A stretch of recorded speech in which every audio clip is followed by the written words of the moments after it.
वक्त की जरूरत भी यही है। डॉक्टर्स जो भरोसा बार बार आप सभी को दे रहे हैं, उस भरोसे को आप माने और जो भी सलाह आप लोगों को दी जा रही है उसका पूर्णतया पालन करें।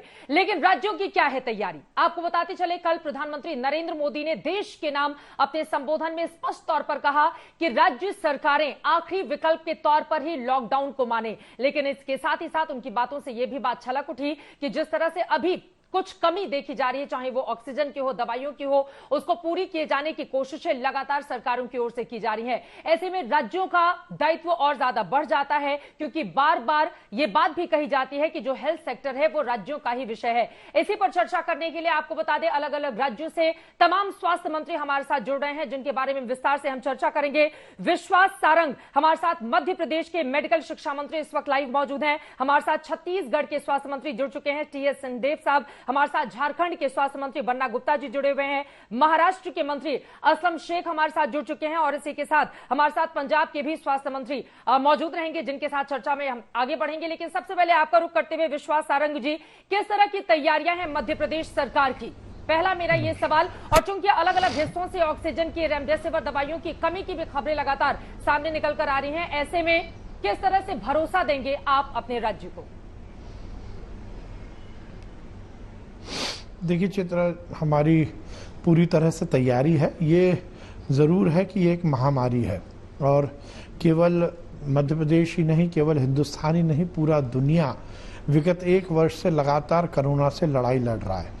और ये जो सेकंड वेव आई है, ये निश्चित रूप से बहुत तेज़ी से फैली है, संक्रमण बहुत तेज़ी से फैला है, संकट भी बड़ा है, पर हमारी सरकार हर स्तर पर काम कर रही है। देखिए, इस पूरी कोरोना की लड़ाई लड़ने के 2 आयाम हैं। सबसे पहला तो हमें संक्रमण की चेन को ब्रेक करना है और उसके लिए जरूरी है कि लोगों में जन जागरण हो, लोग सोशल डिस्टेंसिंग का पालन करें, मास्क लगाएं और उसी के साथ साथ बिना बात के भीड़ इकट्ठी ना हो। तो उसके लिए मध्य प्रदेश में हमने कोरोना कर्फ्यू अलग अलग शहरों में लगाया है। ये टोटल लॉकडाउन नहीं है, क्योंकि टोटल लॉकडाउन अर्थव्यवस्था को भी चरमरा देता है और वो गरीब वर्ग जो रोज कमाता है, रोज खाता है, उस पर भी विपरीत असर डालता है। तो हमने टोटल लॉकडाउन तो नहीं किया, पर यह बहुत ज़रूरी था। जिस प्रकार से संक्रमण बहुत तेज़ी से बढ़ रहा है, उसको रोकने के लिए हमने कोरोना कर्फ्यू, जो कि जनता कर्फ्यू के रूप में है, जनता की मांग पर, उस शहर की क्राइसिस मैनेजमेंट ग्रुप की मांग पर और वहाँ के व्यवसायी संगठनों की मांग पर हमने कोरोना कर्फ्यू लगाया है। ये तो हमारा काम है संक्रमण को रोकने का। और दूसरा हमारा बहुत महत्वपूर्ण पक्ष है कि यदि कोई संक्रमित हो गया तो उसे हम व्यवस्थित रूप से इलाज दे सकें। और उसके लिए जहां एक और बेड की संख्या बढ़ाने की बात है, उसकी हमने पूरी व्यवस्था की है। ऑक्सीजन आज की तारीख में एक बड़ी चुनौती है, उसकी मॉनिटरिंग करना, ऑक्सीजन उपलब्ध हो सके, ऑक्सीजन की सुचारू व्यवस्था हो सके और सभी दवाइयों की व्यवस्था उचित हो सके, लोगों को उचित इलाज मिल सके। ये सब व्यवस्था हमने मध्य प्रदेश में की है।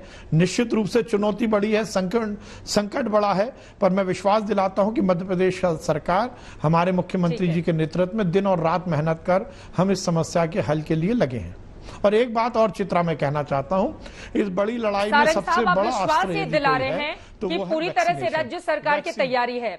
30 अप्रैल तक आप लोगों की ओर से ये जो कोरोना कर्फ्यू है, जिसको आप लॉकडाउन नहीं कहना चाहते हैं, आपका ये कहना है कि संक्रमण की चेन को ब्रेक करने के लिए बहुत जरूरी हो गया था। ऐसे में अब अगला सवाल, चूंकि भोपाल, इंदौर, शहडोल, अलग अलग हिस्सों से मध्य प्रदेश के लगातार हैरान और परेशान करने वाली खबरें सामने आ रही हैं। ऐसे में मेरा सवाल आपसे यह है, कल प्रधानमंत्री की ओर से कहा गया कि दरअसल लॉकडाउन को लेकर राज्य सरकार तभी विचार करे जब वो आखिरी विकल्प के तौर पर सामने आए। इसको लेकर आप लोगों की क्या तैयारी है? आप क्या भरोसा देंगे कि फिलहाल लॉकडाउन का कोई इरादा नहीं है? और क्या इसके साथ ही आपकी सरकार ने, सर संक्षेप में मैं जानना चाहूंगी, इस तरह की भी कोई व्यवस्था की है कि कोरोना का टेस्ट कराने के लिए अगर कोई भी जाता है अस्पताल तक तो तुरंत उसको कोरोना की किट भी उपलब्ध करा दी जाए? इस तरह की भी कोई व्यवस्था की गई है? देखिए, दोनों बातें आपने जो कही, हम निश्चित रूप से, मैं पहले भी कह चुका हूं कि टोटल लॉकडाउन का हमारे प्रदेश में हमने कोई विचार नहीं किया है। कोरोना कर्फ्यू के माध्यम से हम चेन को ब्रेक करने का प्रयास कर रहे हैं और बहुत शहरों में इसका हमें बहुत अच्छा रिजल्ट मिला है। मैं बताना चाहता हूं छिंदवाड़ा में, क्योंकि छिंदवाड़ा महाराष्ट्र से जुड़ा हुआ है और महाराष्ट्र में बहुत तेजी से संक्रमण बढ़ा था, तो हमने आज से 1.5 से 2 महीने पहले ही छिंदवाड़ा में ऐसी पाबंदियां लगाई थी और उसका आज रिजल्ट है कि छिंदवाड़ा की पॉजिटिविटी या केस केस आना बहुत कम हो गए। बुरहानपुर भी हमारा ऐसा ही जिला है जो महाराष्ट्र से जुड़ा था, वहां हमने सख्ती की, कोरोना कर्फ्यू लगाया। आज उसका रिजल्ट है कि बुरहानपुर में हम उस चेन को ब्रेक करने में सफल रहे। तो निश्चित रूप से हम 30 अप्रैल तक इसको लागू किए हैं। टोटल लॉकडाउन करने का हमारा कोई इरादा नहीं है, पर हम कोरोना कर्फ्यू के माध्यम से निश्चित रूप से चेन को ब्रेक करेंगे। दूसरा, जैसा आपने कहा कि हमने दो तरह की व्यवस्थाएं चित्रा मध्य प्रदेश में की हैं।